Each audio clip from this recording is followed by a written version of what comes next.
দুনিয়ার নজরে আপনি বড় হবেন ক্ষমতা আর সম্পদ থাকলে। আপনার গুণ দিয়ে দুনিয়ার কাছে আপনি শ্রেষ্ঠ হতে পারবেন না, সম্মানিত হতে পারবেন না।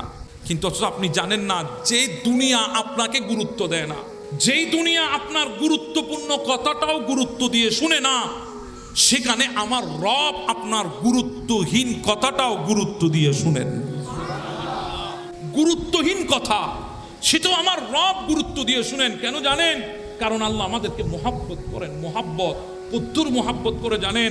যখন আইয়ুব আলাইহিস সালাম ইউসুফ আলাইহিস সালামের সাথে ৩২ বছর পর বিচ্ছেদের বিরহ শেষ করে যখন সাক্ষাৎ হয়েছিল, ৩২ বছর পর বাবা আর ছেলে একজন আরেকজনকে জড়িয়ে এমনভাবে কান্না করেছেন, কিছুক্ষণ কাঁদে, কিছুক্ষণ বেহুশ হয়ে যায়, কিছুক্ষণ কাঁদে, কিছুক্ষণ বেহুশ হয়ে যায়। তখন জিবরিল ডাক দিয়ে বলে, আল্লাহ, দুনিয়াতে বুঝি এমনও ভালোবাসা আছে যা বাপ আর ছেলের মধ্যে আমি দেখতেছি।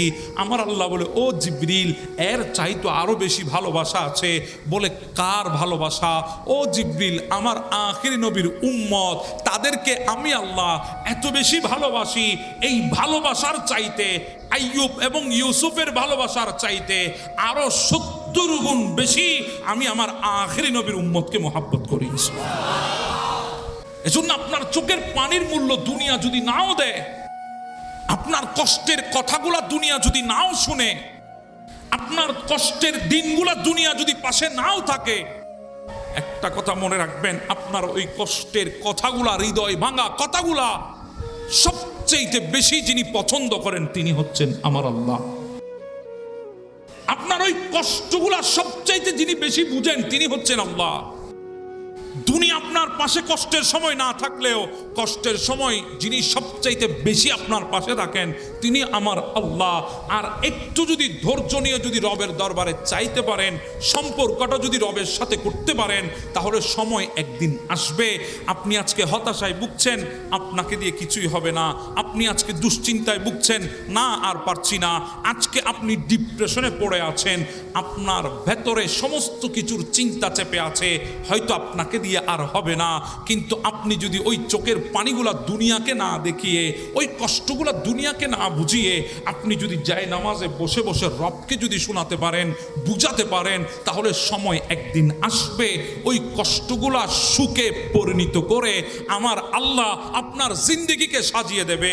সেদিন আপনি বলবেন, আমার জিন্দেগি তো এমন ছিল না। হ্যাঁ, জিন্দেগি আজকে পেয়েছি, এত বেশি সুখ, এত বেশি আনন্দ, এত বেশি সমৃদ্ধ আমার জীবন হয়েছে। যে কষ্টে আপনি ছিলেন ওই দিনগুলোর কথা ভুলেই যাবেন, ওগুলো আপনার স্মরণে আর আসবে না। আপনি ভুলে যাবেন ওই কষ্টের কথা। কারণ পৃথিবীতে কষ্টকে সুখে পরিণত করতে পারে একমাত্র আল্লাহ। এখন তো আমরা জিন্দেগিতে সবচেয়ে বেশি প্রাধান্য দিই মানুষকে। হ্যাঁ, আমরা জানি মানুষ আমাদেরকে কষ্ট দেয়, এরপর আমরা মানুষকে প্রাধান্য দিই। দেখবেন পৃথিবীতে ওই মানুষগুলো আপনাকে বেশি কষ্ট দেয় যাদেরকে আপনি বেশি আপন ভাবেন, যাদের কাছে আপনি বেশি আশা রাখেন তারা আপনাকে কষ্ট দেয়, যাদেরকে আপনি কাছে টানতে চান তারাই আপনাকে কষ্ট দেয়। এরপরও আমরা মানুষের কাছে আশা রাখি। আর আমাদের দেশে দেখবেন মানুষ আপনাকে সম্মান করবে যতক্ষণ আপনার কাছে পাওয়ার আছে, না হলে টাকা আছে। পাওয়ার আর টাকা যদি না থাকে মানুষ আপনাকে সম্মান করবে না। পদে পদে আপনি অসম্মানিত হবেন। যত গুণ আপনার ভেতরে থাক, এরপরও মানুষ আপনাকে অসম্মানিত করবে, মানুষ আপনাকে বেইজ্জত করবে, মানুষ আপনাকে কষ্ট দেবে। অথচ জানেন, মানুষ কষ্ট দেয় কিন্তু আল্লাহ প্রশান্তি দেন। মানুষ আপনাকে অসম্মান করে কিন্তু আমার আল্লাহ আপনার সম্মান বাড়িয়ে দেন। এজন্য দুনিয়ার কারো কাছ থেকে কিছু চাইবেন না। দুনিয়াতে যা করবেন তা একমাত্র রবকে খুশি করার নিয়তে করেন। এখন তো আমরা কি করি জানেন? আমি এই কাজটা করছি, মানুষ পছন্দ করবে। আমি এদিকে যাচ্ছি, মানুষ কি পছন্দ করবে? আমি এটা করতে চাচ্ছি, মানুষ কি পছন্দ করবে? আপনি নিজের জিন্দেগি কাটাচ্ছেন মানুষ পছন্দ করবে কি করবে না এই বিষয়ের উপরে। যে অথচ সময় যদি পাল্টায়, যে মানুষগুলার পছন্দের জন্য আপনি জিন্দেগি ব্যয় করেছেন, সেই মানুষগুলো আপনাকে সবচেয়ে বেশি অপছন্দ করবে। সময় যদি পাল্টায়, সেই মানুষগুলো সবচেয়ে বেশি আপনাকে ঘৃণা করবে। যদি হালাত যদি পরিবর্তন হয়, আর আপনি যদি আপনার প্রত্যেকটা কাজ যদি রবের পছন্দের জন্য যদি করেন, সমস্ত কিছু যদি আপনার রব যদি পছন্দ করে নেয়, তাহলে মানুষের পছন্দ করা আর না করা আপনার কিছু আসেও না, কিছু যায়ও না। দুনিয়াকে পছন্দ করার জন্য কিছু করবেন না। দুনিয়াকে রাজি করার জন্য কিছু করবেন না। আপনার প্রত্যেকটা মকসদ যদি রবকে খুশি করার জন্য হয়, প্রতিটি পদে পদে আপনি তা পাবেন, প্রতিটি ক্ষেত্রে আপনি পাবেন। এজন্য নিজেকে শক্ত করেন। আজকে আমাদের অনেক যুবক ভাই একটু থেকে একটু কিছু হলেই মন ভেঙে যায়, একটু থেকে একটু কিছু হলেই নিজেকে হারিয়ে ফেলে। কেউ একটু কিছু বললেই নিজের ভেতরে এক হতাশা পাহাড় নিজের উপরে চাপিয়ে রাখে, একটুতেই দুশ্চিন্তায় পড়ে যায়, একটুতেই নিজের জিন্দেগির ছন্দ হারিয়ে ফেলে, একটুতেই নিজেকে ভেঙে ফেলে। অথচ আপনি নিজেকে শক্ত করেন, এমনভাবে মজবুত করেন নিজেকে যেন পৃথিবীর কোনো শক্তি আপনাকে ভাঙতে না পারে।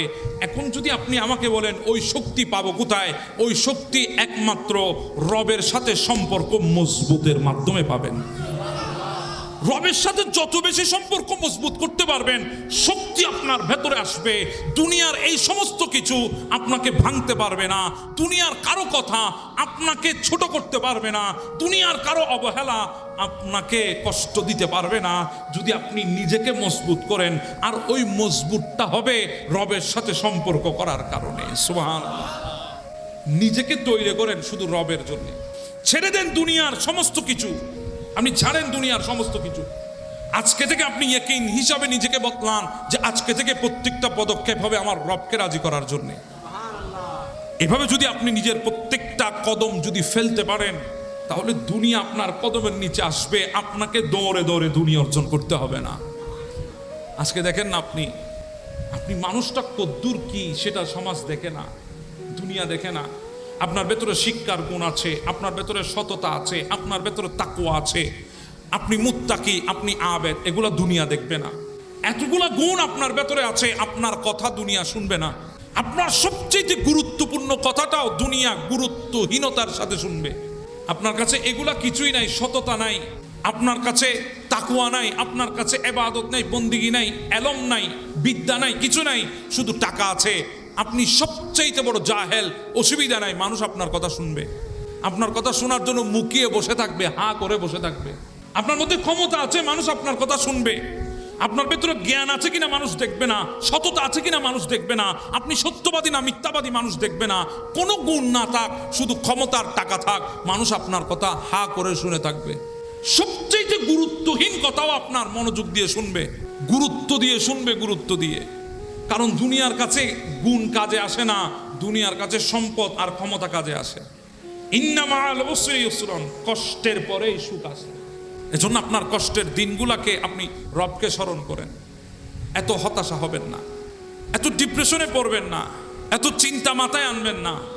আচ্ছা বলেন, আমাদের চিন্তা গোটা জিন্দেগির চিন্তা এক পাল্লায় 61 হিজরিতে কারবালার ময়দানে 10 মুহররমের একটা দিনের চিন্তার সমপরিমাণ হবে? আমাদের চিন্তা কি খাবার নাই, আমাদের চিন্তা কি পানি নাই, আমাদের চিন্তা কি শত্রু চারিদিক থেকে ঘিরে ফেলেছে, তাই না? এটাই তো আমাদের চিন্তা। আমাদের সমস্ত টেনশন ওই 2 মুঠো খাবারের জন্য, আমাদের সমস্ত টেনশন শত্রু থেকে নিজেকে হেফাজত করার জন্যে, আমাদের সমস্ত টেনশন আমাদের বাসস্থান, আসবাবপত্র, ঘর বাড়ি, সম্পদ, এগুলাকে হ্যান্ডেল করার জন্যে। কথা বলেন ঠিক না?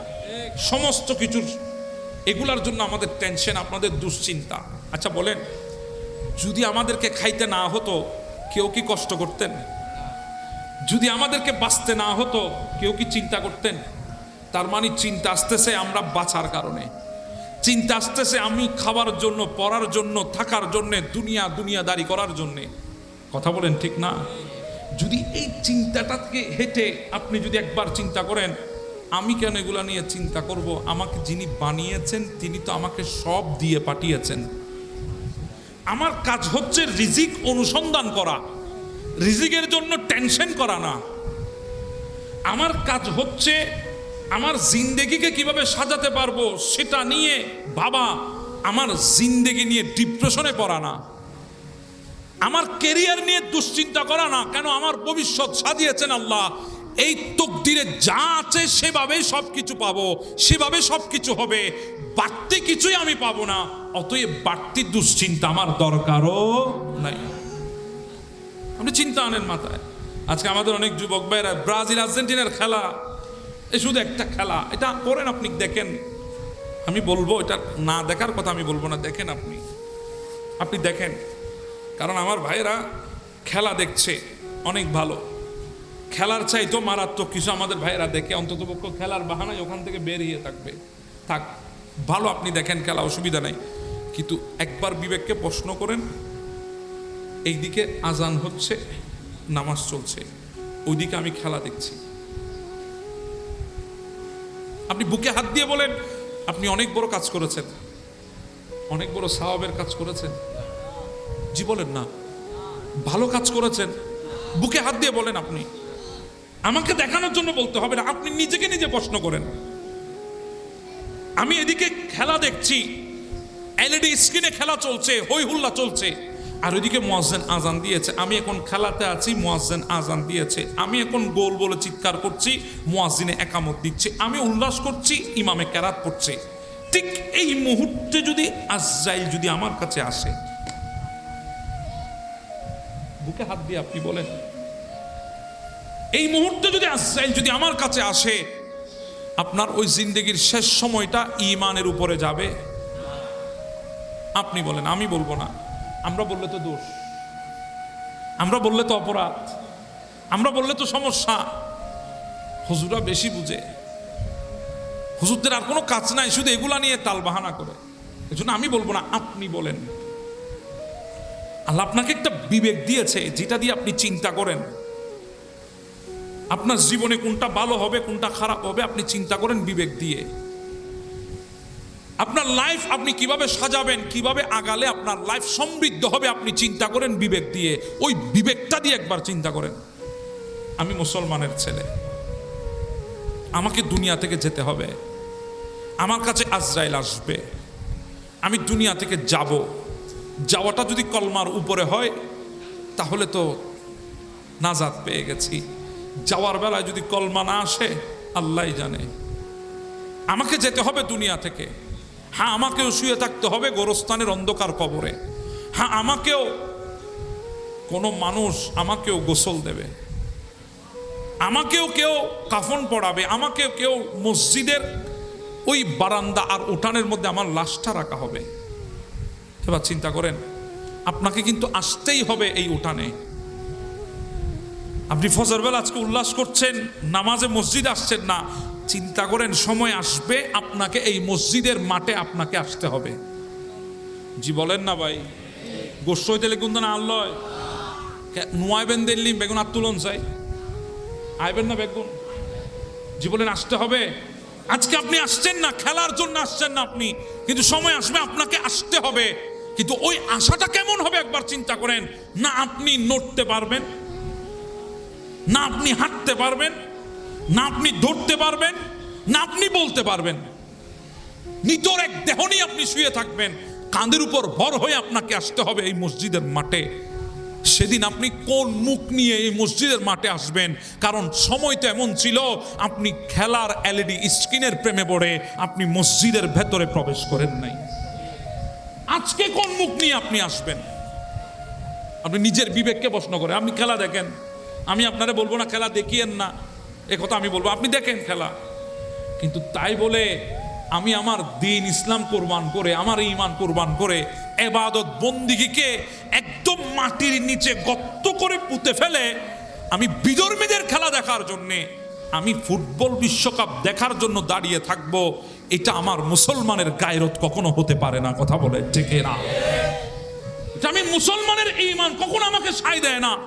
আমি আখিরি নবীর উম্মত, আমাকে যেতে হবে। যেই কারবাল্লাতে 61 হিজরিতে ইমামে আলী মাকাম দুনিয়া থেকে যাচ্ছেন শিখানো ইবাদতে, নামাজরত সিজদায় অবস্থায়, একদিকে চুরি চলছে, শরীরের মধ্যে 120টা তীরের ছিদ্র যার শরীরের মধ্যে পাওয়া গেছে, 120টা তীরের ছিদ্র। কাদের জন্য খেয়েছেন? টাকার জন্যে, পয়সার জন্যে, ক্ষমতার জন্যে, যশকেতির জন্যে, এই আমাদের জন্যে। এই আমাদের জন্যে, যাতে আমাদেরকে সঠিক দিনটা যাতে আমাদেরকে দিতে পারে, সঠিক ইসলামটা যাতে আমাদেরকে দিতে পারে, ইয়েজিদের বিকৃত করা দিন থেকে মুসলমানকে বের করে সঠিক ইসলামটা যাতে হাতের মধ্যে উঠাইয়ে দিতে পারে, এজন্য 120টা তীর শরীরে নিয়েছে। ওই হোসাইন 61 হিজরিতে 120টা তীর খেয়েছে শরীরে, শুধু আমাদেরকে দিন দেওয়ার জন্যে। আর আজকে বাংলার জমিনে বিশ্বকাপ ফুটবলের নামে আমি এলইডি স্ক্রিনের সামনে দাঁড়িয়ে আছি, আমি নামাজ ছেড়ে দিয়েছি, দিন ছেড়ে দিয়েছি, ইবাদত ছেড়ে দিয়েছি। আল্লাহর কসম করে বলেন, একজনও কি ইমাম হোসেনের সামনে কিয়ামতের ময়দানে দাঁড়াতে পারবেন? আপনি বিনোদন করেন, আপনি ফুটবল দেখেন, তবে আল্লাহর ওয়াস্তে ওই ফুটবলের প্রেমে নিজেকে হারাইয়ে ফেলেন না, নিজের দিনকে ভুলে যাইয়েন না। আপনি মুসলমান, সেটা আপনি ভুলে যাইয়েন না। ইবাদত নামাজ এটা আপনার উপর ফরজ, এই কথা আপনি ভুলে যাইয়েন না। আল্লাহর ওয়াস্তে আপনি দেখেন ফুটবল, কোনো অসুবিধা নেই। আল্লাহ আমাদেরকে নিজের দিন আর গায়রত ঠিক রেখে দুনিয়াদারি করার তৌফিক দান করুন। এটা আওয়াজ দিয়ে বলি না আমিন। আপনারা কি রাগ করেছেন আমার সাথে? জীবনে রাগ করেছেন? কথাগুলোর প্রয়োজন ছিল কি ছিল না? জীবনের সবচেয়ে বেশি মোহাব্বত করব রসুলের আওলাদকে। কথা বলেন ঠিক না? লাস্ট একটা হাদিস শোনায় আমি শেষ করি। আমার নবী বলেন, আমার উম্মতেরা শোনো, তোমাদের মধ্যে আমার পরে সেই ব্যক্তি তোমাদের মধ্যে উত্তম, সর্বোত্তম। আমার নবী ইরশাদ করেছেন, তোমাদের মধ্যে সেই ব্যক্তি সর্বোত্তম। খায়রুকুম খায়রুম মিন আহলি মিন বাদি। তোমাদের মধ্যে সর্বোত্তম ব্যক্তি সেই ব্যক্তি যে আমার পরে আমার আওলাদে রসুলকে, আহলে বাইতকে সর্বোত্তম মোহাব্বত করে। আমার পরে আমার আওলাদকে যারা বেশি মোহাব্বত করে, ওই বান্দা তোমাদের মধ্যে সর্বোত্তম। আমার নবী বলেছেন, খায়রুকুম তোমাদের মধ্যে উত্তম, খায়রুকুম লি আহলি মিন বাদি। আমার পরে আমার আওলাদকে বেশি যারা মোহাব্বত করেছে, উত্তম আচরণ করেছে, তারা তোমাদের মধ্যে সর্বোত্তম। তাহলে এবার বলেন, আজকের মাহফিল আমরা বসেছি আলে রসুলকে মোহাব্বত করে, তাহলে আমার নবীর হাদিস মোতাবেক এই মুহূর্তে আমরাই সর্বোত্তম। আল্লাহ পাক কুরআনুল কারীমের মধ্যে বলছেন, কুল্লা আসআলুকুম আলাইহি আজরান ইল্লাল মাওয়াদ্দাতা ফিল কুরবা। হাবিব আপনি বলেন, আপনি নবী বলে দেন আপনার উম্মতদেরকে, আমার বান্দাদেরকে আপনি বলবেন, কুল আপনি বলবেন, কুল্লা আসআলুকুম আলাইহি আজরান ইল্লাল মাওয়াদ্দাতা ফিল কুরবা। আপনি বলে দেন হাবিব মেহবুব, আপনি বলবেন, তোমাদের জন্য যা এনেছি, দিন এনেছে, আমাদের জন্য ধর্ম এনেছেন, আমাদের জন্য ইবাদত বন্দিগি এনেছেন, পূর্ণাঙ্গ ইসলাম দিন এনেছেন আমার নবী। সুবহানাল্লাহ। তোমাদের জন্য যা এনেছে, অর্থাৎ দিন, রিসালাত, ইবাদত বন্দিগি, কোরআন ও সুন্নাহ, যা আমার নবী আমাদেরকে দিয়েছেন, হাবিব আপনি বলুন, এগুলার কোনো প্রতিদান আপনি চান না। এগুলার কোনো প্রতিদান আমি তোমাদের কাছে চাই না, শুধুমাত্র নিকটতম আত্মীয়দের ভালোবাসা চাই। সুবহানাল্লাহ। যারা আমার নিকটতম আত্মীয়, আমার নবী বলছেন, হে আমার উম্মতেরা, আমি যা তোমাদের জন্য এনেছি, এগুলার কোনো বিনিময় চাই না, পারিশ্রমিক চাই না। যা এনেছি তোমাদের জন্য, দিন এনেছি, ধর্ম এনেছি, ইসলাম এনেছি, যা এনেছি আল্লাহর পক্ষ থেকে, যা তোমাদেরকে দিয়েছি, এগুলার কোনো বিনিময় আমি নবী তোমাদের কাছে চাই না। তবে নিকটতম আত্মীয়তার ভালোবাসা চাই। সুবহানাল্লাহ। যারা আমার করিব, যারা আমার কাছের, যারা আমার পরিবার, যারা আমার পরিজন, যারা আমার আহাল, আমি নবী তাদের ভালোবাসা তোমাদের কাছে চাই। আয়াত নাজিল হলো। আয়াত যখন নাজিল হলো, আমার নবীর দরবারে সাহাবে একরাম ছুটে আসলেন। হযরত আব্দুল্লাহ ইবনে আব্বাস রাদিয়াল্লাহু তাআলা হাদিস বর্ণনা করছেন। ইনি বলেন, আমার নবীকে জিজ্ঞাসা করা হলো, ক্বালু ইয়া রাসূলুল্লাহ, ওগো আল্লাহর নবী, মান কারাবাতুকা হাউলাইল্লাযিনা ওয়াজাবাত আলাইনা মাওয়াদ্দাতুহুম। সুবহানাল্লাহ বলেন। ওগো আল্লাহর নবী, কাদের ভালোবাসা আল্লাহ আমাদের উপর ওয়াজিব করেছেন? কাদের ভালোবাসা? আল্লাহ যে আমাদের উপর ওয়াজিব করেছেন, কাদের ভালোবাসা আল্লাহ আমাদের উপর ওয়াজিব করেছেন? আমার নবী বলছেন কলা আলিউন ওয়া ফাতেমাতু ওয়া ইবনুহুমা, আলী, ফাতেমা, তার দুই সন্তান হাসান এবং হুসাইন। সুবহানাল্লাহ। এদের ভালোবাসা আমাদের উপর ওয়াজিব করেছেন কে? একটা আওয়াজে বলি না, কে করেছেন? আল্লাহ আমাদের উপর ওয়াজিব করেছেন এদেরকে মোহাব্বত করা, এদেরকে ভালোবাসা। এই জন্য আজকে আমরা যে মাহফিল করছি এটা কোরআন ও সুন্নাহ মোতাবেক হচ্ছে। কথা বলেন ঠিক না বেঠিক? এটা কোরআন সুন্নাহ বিরোধী নয়, এটা কোরআন সুন্নাহ মোতাবেক। কারণ আহলে বাইতে রসুলকে মোহাব্বত করার কথা বলছেন কে? আওয়াজে বলি, বলছেন কে? আল্লাহ। আল্লাহ বলেছেন আমাদেরকে। এজন্য আমরা আজকে আল্লাহর কোরআনের আয়াতের যেই দাবি, সেই দাবি পূরণে আজকের এই তুতার বাপের হাটের 10 দিন ব্যাপী কারবালা মাহফিল এই চরপাথরঘাটার জমিনে আয়োজন হয়েছে। এর একটাই কারণ, আল্লাহর দেওয়া বিধানকে বাংলার জমিনে প্রতিষ্ঠা করার জন্য। কথা বলেন ঠিক না বেঠে?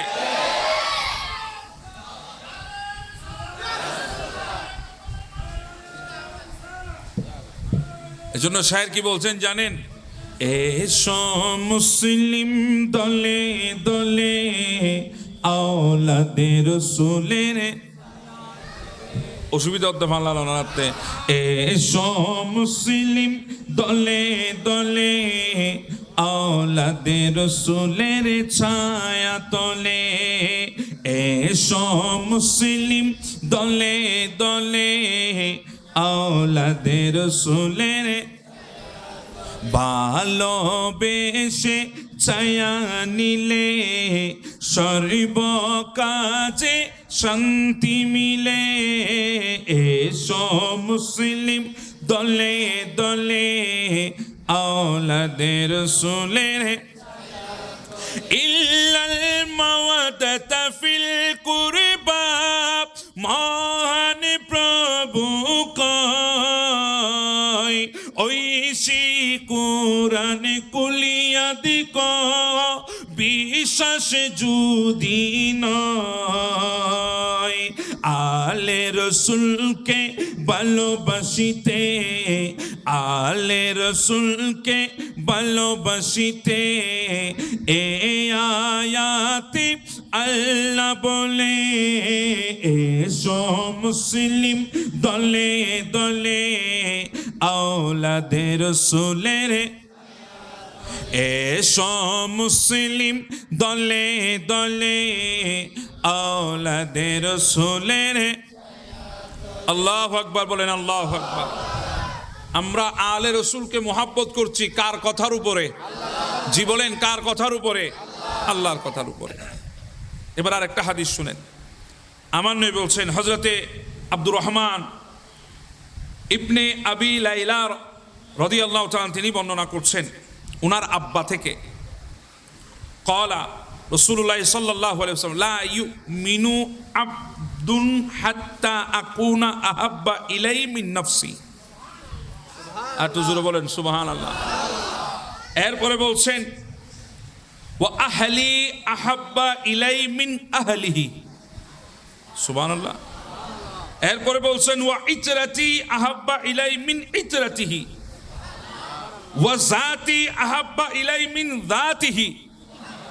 আমার নবী বলছেন ততক্ষণ ঈমানদার হওয়া যাবে না যতক্ষণ আমি নবী তোমাদের কাছে তোমাদের জানের চাইতে প্রিয় হব না। আর একটু জোরে বলেন সুবহানাল্লাহ। ততক্ষণ ঈমানদার হওয়া যাবে না যতক্ষণ আমি নবী তোমাদের কাছে তোমাদের প্রাণের চাইতে প্রিয় হব না, এক নাম্বার। দ্বিতীয় নাম্বার, ততক্ষণ ঈমানদার হওয়া যাবে না যতক্ষণ আমার পরিবার তোমাদের পরিবারের চাইতেও বেশি প্রিয় হবে না। ততক্ষণ ঈমানদার হওয়া যাবে না যতক্ষণ আমি নবীর বংশ তোমাদের বংশের চাইতে প্রিয় হবে না। ততক্ষণ ঈমানদার হওয়া যাবে না যতক্ষণ আমি নবীর জাত তোমাদের জাতের চাইতে বেশি প্রিয় হবে না। সুবহানাল্লাহ। তাহলে আমাদের জান, আমাদের পরিবার, আমাদের বংশ, আমাদের অস্তিত্ব সবগুলার চাইতে নবী এবং নবীর আহাল যতক্ষণ বেশি প্রিয় হবে না ততক্ষণ ঈমানদার হওয়া যাবে। তাহলে ইনাদেরকে ভালোবাসতেই হবে। ইনাদেরকে কি করতে হবে? ভালোবাসতে হবে, ভালো না বেসে ইনাদেরকে কোথাও যাওয়া যাবে না। তো ইনাদেরকে তো আমরা ভালোবাসছি এমনটা না, ইনাদেরকে আল্লাহও ভালোবেসেছেন। আল্লাহ কি করেছেন? হ্যাঁ, সময় এসেছে 29শে রমজান, মদিনার শহরের মধ্যে এক কোলাহল সৃষ্টি হয়েছে, কারণ ঈদের আমেজ সবার শরীরে লেগেছে। নতুন কাপড়, নতুন ধরনের সমস্ত কিছু সন্তান সন্ততিরা জোগাড় করেছে, কিনে নিয়েছেন, সবাই ঈদের আমেজে আনন্দে আত্মহারা হয়েছে। কিন্তু ওই মদিনায় একটা ঘর ছিল, যেই ঘরে কোনো কিছু মওজুদ ছিল না, যেই ঘরে শুধু সবর আর ইবাদত ছিল, যেই ঘরে এমন সময় ছিল 3 দিন পর্যন্ত চুলায় আগুন জ্বলে নাই, এমন একটা ঘর মদিনার জমিনে আছে। আর ওই ঘরটা হলো আমার নবীর কলিজার টুকরা কন্যা, জান্নাতের সরদারিনী, খাতুনে জান্নাত, সৈয়দা তৈয়বা তাহেরা ফাতেমাতুজ জোহরার ঘর। সুবহানাল্লাহ। উনি ইবাদতে মগ্ন, দৌড় দিলেন ওনার 2 সন্তান, ইমামে হাসান, ইমামে হুসাইন। অল্প বয়স, একজনের বয়স 5 মাস, একজনের বয়স 5 বছর, আরেকজনের বয়স 4 বছর 4 মাস। ছোট ছোট 2 জন বাচ্চা মদিনার রাস্তা দিয়ে হেঁটে মায়ের কাছে দৌড়ে এসেছে, কারণ বন্ধুরা নতুন কাপড় কিনেছে। ঈদ সামনে, আজকে যদি চাঁদ উঠে যায়, কালকে ঈদ উল ফিতর। কে কি কিনেছে, কার জন্যে কার বাবা কি এনেছে, কার জন্যে কার মা কি দিয়েছে, সেগুলা বন্ধু বান্ধব একজন আরেকজনকে দেখিয়েছে। ইমামে হাসান, ইমামে হুসাইন, ওনাদের দিলের মধ্যে তামান্না জেগেছে, নতুন কাপড় যদি আমাদেরও হতো, নতুন জামা যদি আমাদেরও থাকতো। এজন্য দৌড় দিয়েছেন ফাতেমাতুজ জোহরার ঘরে, এসে মায়ের কুলে মাথা রেখে দিয়েছে। মা বলে আজকে এত আদর কেন? মা বলে আজকে এত বাহানা কেন? কিসের আদর, কিসের বাহানা, একটু আমাকে বলো না। বলে মা, মদিনার বাচ্চারা নতুন কাপড় কিনেছে, কাল যদি ঈদ হয় সবাই নতুন কাপড় পরবে। মা, এখনো তো নতুন কাপড় পেলাম না, মা আমাদেরকেও 2টা জামা কি দেওয়া যায়? মা বলে বাবা চিন্তা করো না, ইনশাআল্লাহ আল্লাহ চাইলে অবশ্যই পাবে। সুবহানাল্লাহ। বলো তো দিয়েছে সন্তানদেরকে, তাদের অন্তরে প্রশান্তির জন্য মা বলে দিয়েছে, কিন্তু জানে না কাপড় কোত্থেকে আসবে, কারণ ঘরে তো তেমন কিছুই নাই। ঘরে তো 2টা জিনিসের উপর ঘর চলছে, একটা সবরের উপর আর একটা দুয়ার উপরে, তো কিছুই নাই। অথচ খাতুনে জান্নাত, অথচ রসুলের কলিজার টুকরা কন্যা, যেই নবী ইশারা করলে উহুদ স্বর্ণ হয়ে নবীর কদমে আসতো, সেই নবীর কন্যার ঘরে কিছুই নাই সন্তানদেরকে দেওয়ার জন্য। হায় হায় আল্লাহ, মা তো বলে দিয়েছে আল্লাহ চাইলে পাবে। সন্তানদের মধ্যে একটা উম্মিত এসেছে, আশা এসেছে, কারণ আমার মা জিন্দেগিতে কখনো মিথ্যা বলে নাই। আমার মা ফাতেমাতুজ জোহরা, এটা তৈয়বা, এটা তাহেরা, জিন্দেগিতে কখনো কোনো নাপাকি ওনাকে স্পর্শ করে নাই, কোনো মিথ্যা ওনার ভেতরে ছিল না। মা যখন বলে দিয়েছে, সন্তানদের মধ্যে আশার আলো জেগেছে, উম্মিদ জেগেছে, হয়তো পোশাক ব্যবস্থা হয়ে যাবে। সুবহানাল্লাহ।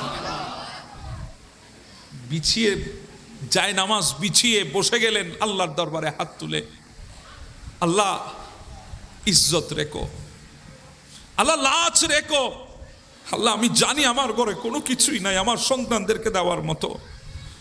আল্লাহ আমি আমার ভরসায় বলি নাই, তোমার ভরসায় বলে দিয়েছি সন্তানদেরকে জামা দেব। আল্লাহ আমার ইজ্জত রেখো, আল্লাহ সন্তানদের সামনে বেইজ্জত করো না, আল্লাহ আমার লাজ রেখো, আমি তোমার ভরসায় বলেছি মওলা, আল্লাহ আমি তোমার আশায় বলেছি। দয়া কাকে বলে জানেন? আমরা তো দয়া মনে করি সম্পদের পাহাড়ের ভিতরে পড়ে থাকার নাম আল্লাহর দয়া। না না, দয়া বলা হয় আপনার কাছে কিছুই নাই, আপনি বসে আছেন মালিকের উপরে ভরসা করে, পিঠ দেওয়ালে ঠেকে গেছে, ইজ্জতের উপরে আক্রমণ চলবে, ঠিক ওই মুহূর্তে যখন সাহারা চলে এসেছে, এটাকে দয়া বলে, আল্লাহর দয়া। সুবহানাল্লাহ, এটাকে আল্লাহর দয়া বলে। সৈয়দা হাত তুলেছেন, আল্লাহ লাজ রেখো, আল্লাহ ইজ্জত রেখো, আল্লাহ সন্তানদের সামনে মিথ্যাবাদী বানাইও না। দোয়া করছে আল্লাহর দরবারে। সময় গনিয়ে আসছে, সন্ধ্যা নেমে এসেছে, মদিনার আকাশে চাঁদ দেখা গেছে, আনন্দ উল্লাস ছড়িয়ে পড়েছে। দুই নান্না বাচ্চা আলে রসুল দৌড় দিয়ে আসলেন, মা পোশাক, বলে বাবা ঘুমিয়ে যাও, সকালে আসবে। সুবহানাল্লাহ, ঘুমিয়ে যাও, সকালে আসবে। দুই ভাই ঘুমিয়ে গেল তাড়াতাড়ি, কারণ সকাল কখন হয় এই চিন্তায় সন্তানরা থাকে। ঈদের আগের দিন কখন সকাল হবে, সূর্য কখন উদিত হবে, নতুন কাপড় কখন মা বের করে দেবে, গোসল করে কাপড় পরে কখন ঈদগাহে যাবে। হ্যাঁ, এটাই তামান্না ছিল ইমাম হাসানের কলিজায়, এই তামান্নাই ছিল ইমাম হোসাইনের কলিজায়। বাচপানা তো সবারই আছে, ছোটবেলার বাচ্চাদের যে আশা আকাঙ্ক্ষা এগুলো তাদের মধ্যেও ছিল হৃদয়ের ভেতরে। ঘুমিয়ে গেছে এক ভাই আর এক ভাইকে জড়িয়ে ধরে। ছোট ভাই ডাক দিয়ে বলে, ভাই আসবে সত্যি আমাদের জন্য কাপড়? বড় ভাই বলেছে, যখন মা বলেছে আল্লাহ দেবে, অবশ্যই আল্লাহ আমাদের জন্য কাপড় পাঠাবেন। সুবহানাল্লাহ। উম্মিদ দেখেন, আশা দেখেন, ইনাদের তাওয়াক্কুল দেখেন আল্লাহর উপরে। একজন 5 বছর, একজন 4 বছর 4 মাস। ইনাদের উম্মিদ দেখেন, ইনারা 6 মাসের ছোট বড় ছিল। ইনাদের উম্মিদ দেখেন, একজন আরেকজনের মধ্যে আল্লাহর উপর তাওয়াক্কুল দেখেন। ঘুমিয়ে গেছে, সবাই ঘুমিয়ে পড়েছে বিছানায়। গোটা মদিনার মানুষের চোখ বন্ধ হয়ে বিছানায় শায়িত। বলেন, একটা চোখ এখনো পর্যন্ত ঘুমের বিছানায় যায় নাই, দুইটা চোখ এখনো বন্ধ হয় নাই, একটা জবান এখনো বন্ধ হয় নাই, দুইটা হাত এখনো নামে নাই, আল্লাহর দরবারে তুলে দিয়েছে।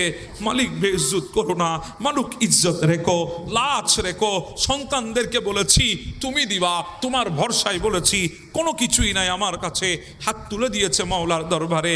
আর আমার মাওলা ডাক দিয়ে বলে, ও জিবরিল, ফাতেমা হাত তুলেছে, সৈয়দা হাত তুলেছে, তাহেরা হাত তুলেছে, তৈয়বা হাত তুলেছে। ওই হাত আমি ফেরত দিতে দেব না।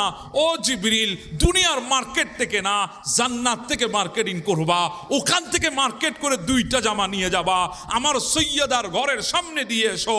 যখন ওই 2টা জামা এনে জিবরিল দর্জির বেশ নিয়ে ঘরের মধ্যে আঘাত করে, দরজা যখন খোলা হলো, সৈয়দা, তৈয়বা, তাহেরা, ফাতেমাতুজ জোহরা ঘরের দরজা খুললেন। খোলার সাথে সাথে একজন ব্যক্তিকে দেখলেন। কে আপনি? বলে, আমি দর্জি। কোত্থেকে এসেছেন? বলে, জামা নিয়ে এসেছি। কে পাঠিয়ে দিয়েছেন? যার উপরে বর্ষা রেখেছেন তিনিই পাঠিয়ে দিয়েছেন। বর্ষা যার উপরে তিনি পাঠিয়েছেন, যার উপর তাওয়াক্কুল করেছেন তিনি পাঠিয়েছেন। সকালে ঘুম থেকে উঠল 2 বাচ্চা। আয় হায়, হযরত ইমামে হাসান, ইমামে হুসাইন। আমি ইনাদের নাম নিচ্ছি, কলিজা কাঁপছে। কেন জানেন? ইনাদেরকে আমার নবী মুস্তাফা এইভাবে জড়িয়ে ধরে প্রথমে শুকতেন, উনাদের শরীর থেকে ঘ্রাণ আমার নবী নিতেন। সুবহানাল্লাহ। এরপরে আমার নবী ইনাদেরকে চুমু খেতেন। ঘুম থেকে উঠার সাথে সাথে জামা ধরা হলো। বাবা না, তোমাদের জামা চলে এসেছে, তোমাদের জামা চলে এসেছে। এবার চিন্তা করেন, জমিনের মধ্যে 2 বাচ্চার বাহানা ধরে আর আমার আল্লাহ তাদের বাহানা পূরণ করে। এবার বলেন, পৃথিবীতে আমার আল্লাহ হাসনাইনে করিমাইনকে কেমন মোহাব্বত করেছেন। ভালোবাসা ওখান থেকে আসে। ভালোবাসা কোত্থেকে আসে? ওখান থেকে আসে ভালোবাসা। আমার হৃদয়ে আপনার প্রতি মোহাব্বত ওখান থেকে জন্মাবে। আমাদের চোখের দেখার ভালোবাসা এগুলো তো কিছুদিনের ভালোবাসা, যতক্ষণ যৌবন আছে ততক্ষণ। কথা বলেন ঠিক না? যৌবন শেষ, ভালোবাসাও শেষ। আমাদের চোখের দেখার ভালোবাসা যতক্ষণ পকেটে আছে ততক্ষণ, পকেটে শেষ, ভালোবাসাও শেষ। আমাদের ভালোবাসা, চোখে দেখা ভালোবাসা যতক্ষণ ক্ষমতা আছে ততক্ষণ, ক্ষমতাও শেষ, ভালোবাসাও শেষ। জি বলেন না? এটা তো আমাদের ভালোবাসা। কিন্তু পৃথিবীতে যেই ভালোবাসাগুলো উপর থেকে আসবে, ওখান থেকে যেই ভালোবাসাগুলো আসবে, এগুলা না দেখেও জানের চাইতে বেশি প্রিয় হয়ে যায়।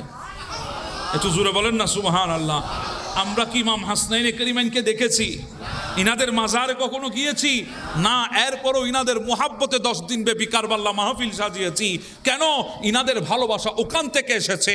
আল্লাহ আমাদের হৃদয়ের মধ্যে উনাদের ভালোবাসা পয়দা করেছেন, উনাদের ভালোবাসা বসিয়েছেন, এই জন্য উনাদেরকে আমরা ভালোবাসছি। হ্যাঁ, এই ভালোবাসা মানুষকে দেখানোর জন্য নয়, হ্যাঁ এই ভালোবাসা কারো সামনে প্রকাশ করার জন্য নয়, হ্যাঁ এই ভালোবাসার মূল্য জিন্দেগি দিয়ে দিতে পারবো না কখনো। এই জন্য ইনাদেরকে ভালোবাসি। ইনাদের ভালোবাসার কথা যখন আমাদের সামনে শুরু হয় আর নিজেকে স্থির রাখতে পারি না। কারবাল্লা প্রত্যেক বছর ঘটে না, কারবাল্লা একবারই ঘটেছে, কিন্তু চোখের পানি প্রত্যেকবার আসে। তার কারণ হলো ইনাদেরকে জানের চাইতে আরো বেশি মহব্বত করেছি। কথা বলেন ঠিক না ঠিক? ইনাদের ভালোবাসা আমাদের হৃদয়ে জানের চাইতে বেশি। কারবাল্লা কি প্রত্যেক বছর ঘটছে? কারবাল্লা কি প্রত্যেক বছর হয় না, কিন্তু মাহফিল প্রত্যেক বছর। কথা বলেন ঠিক না বেঠে? অসুবিধা হচ্ছে আপনাদের, মাহফিল প্রত্যেক বছর। এজন্য বলছিলাম ইনাদেরকে ভালোবেসেছেন কে?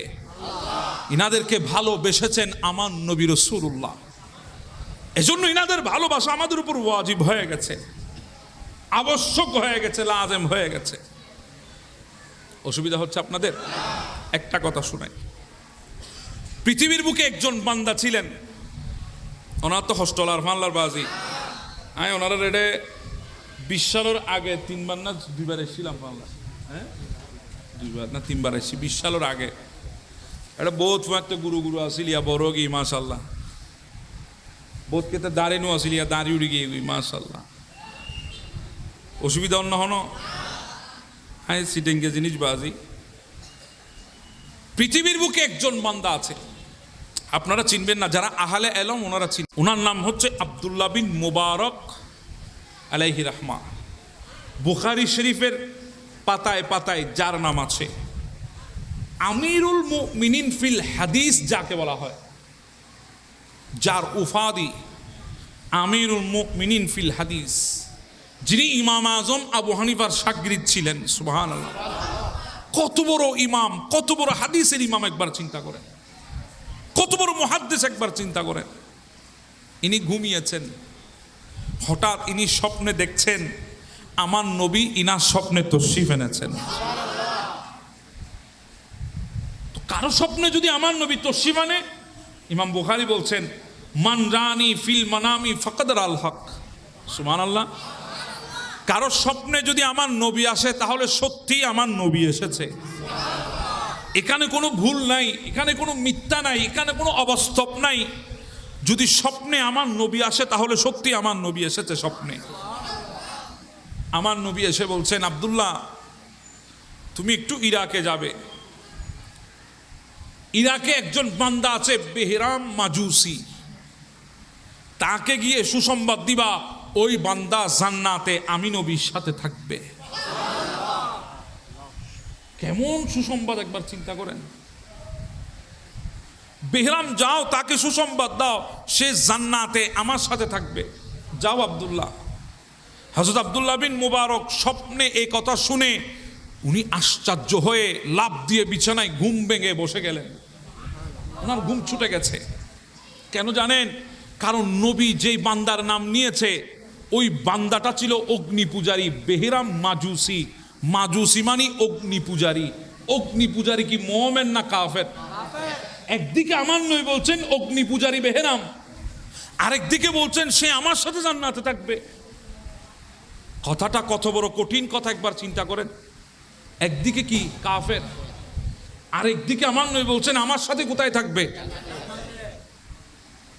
বিশাল এক রহস্যের জালে আটকে গেছে আব্দুল্লাহ বিন মুবারক। ইনি বলেন কিছুই তো বুঝে আসলো না, নবী কি বলতে চেয়েছে আমি তো বুঝি নাই কিছু। একদিকে অগ্নি পূজারী বলছেন, মাজুসি বলছেন, কাফের বলছেন, আরেকদিকে বলছেন আমার সাথে জান্নাতে থাকবে।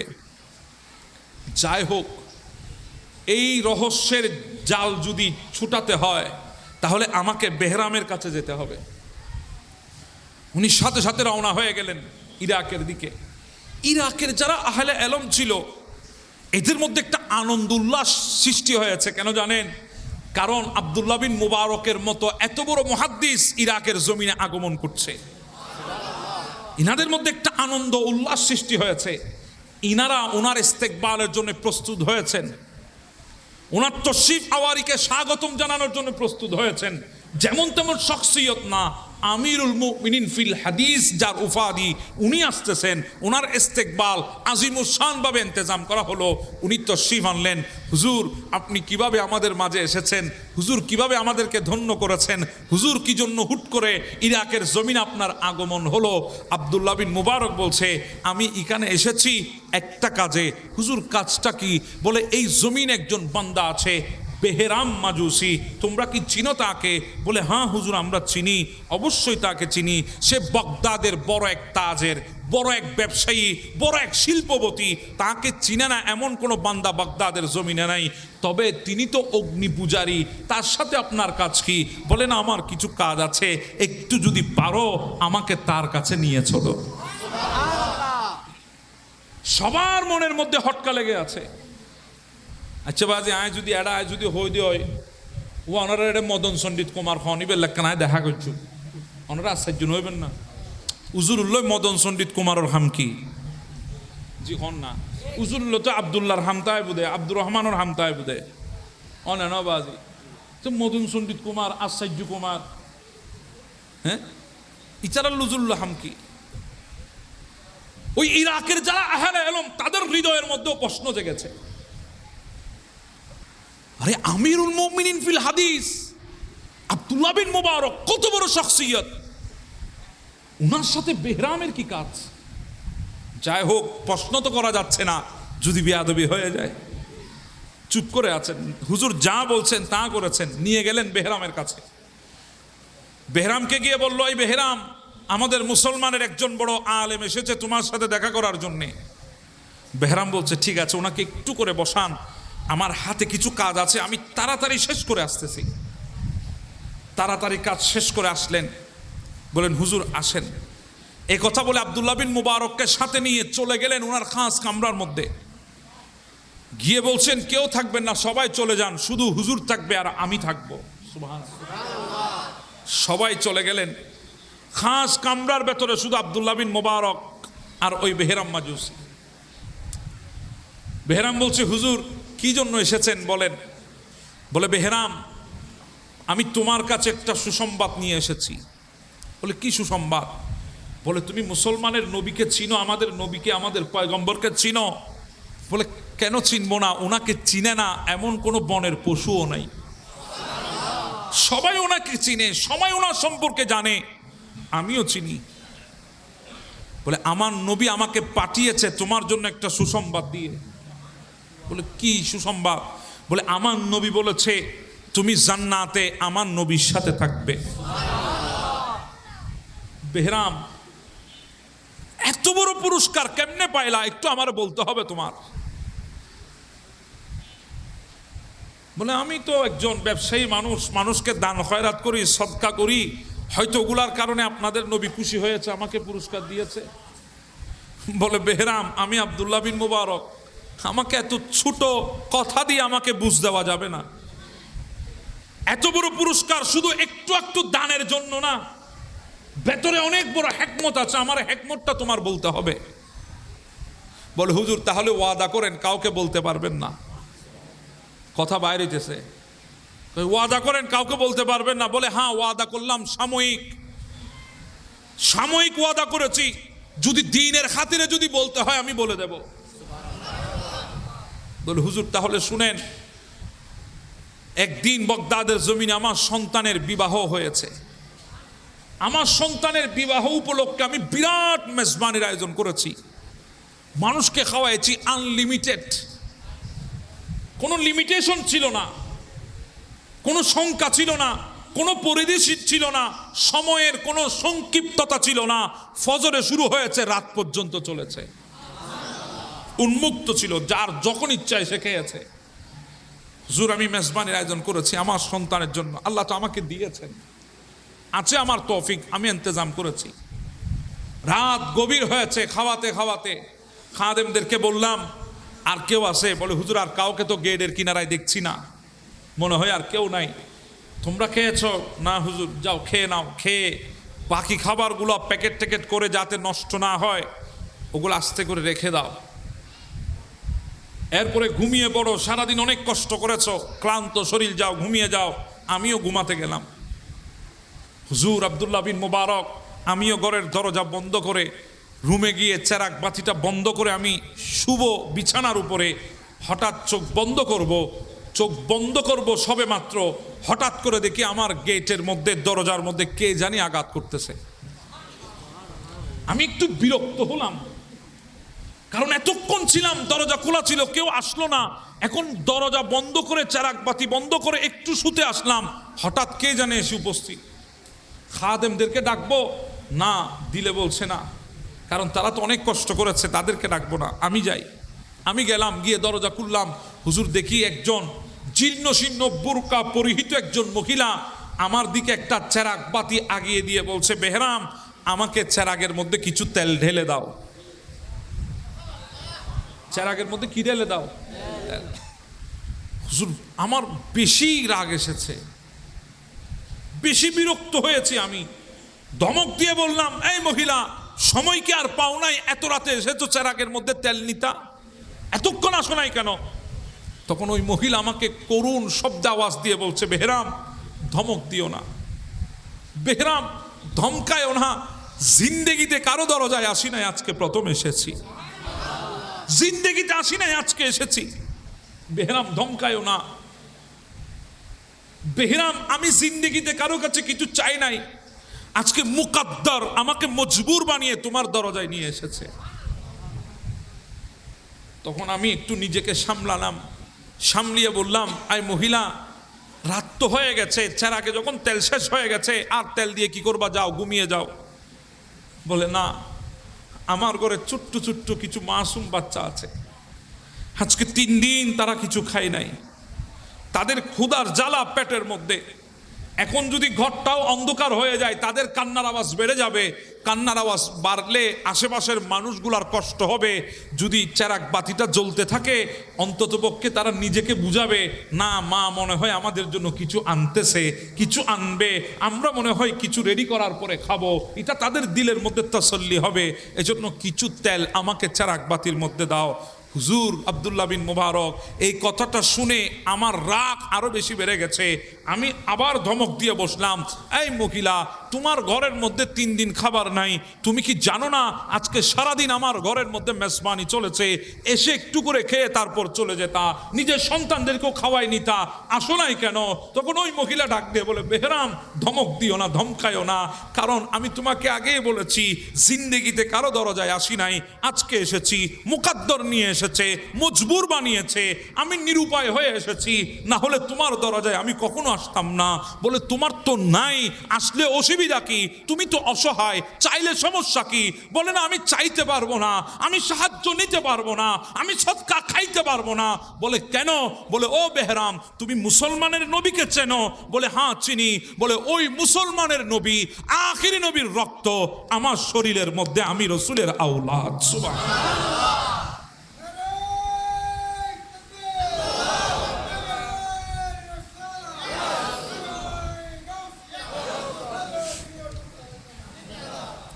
আমি রসুলের আওলাদ, আমরা না খেয়ে মরে যেতে পারবো, কিন্তু কারো কাছ থেকে কোনো সদকা, যাকাত, ফিতরা এগুলো আমরা নিতে পারবো না, এগুলো আমাদের জন্য হারাম।